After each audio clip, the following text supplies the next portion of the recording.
Last summer, bushfires engulfed the country. Businesses, houses, and lives were lost. Alongside the incredible bravery of firefighters, there was one other service saving lives: the ABC. Research shows 60% of people in bushfire-affected areas relied on the ABC to stay safe. When telecommunications were destroyed by fire, it was ABC local radio that provided life-saving information. In fact, the bushfires added $3 million in emergency broadcasting costs to the ABC's already stretched budget. So you'd think any government wanting to keep Australians alive would prioritise this life-saving service. Not this government. Since it came to power in 2013, the Coalition has ripped $783 million in funding from the public broadcaster.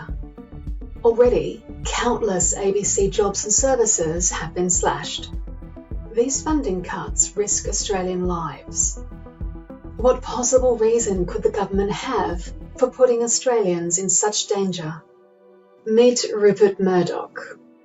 He owns nearly 2/3 of all Australian media: Sky News, Foxtel, The Australian, The Telegraph, Herald Sun, and most other major newspapers. He's worth $16.5 billion. And Rupert Murdoch hates the ABC. He sees it as competition to his business. $16.5 billion is clearly not enough for him. Meanwhile, the government is very keen to do Murdoch's bidding. They understand that if they don't keep Murdoch happy, he will use his media outlets to attack them.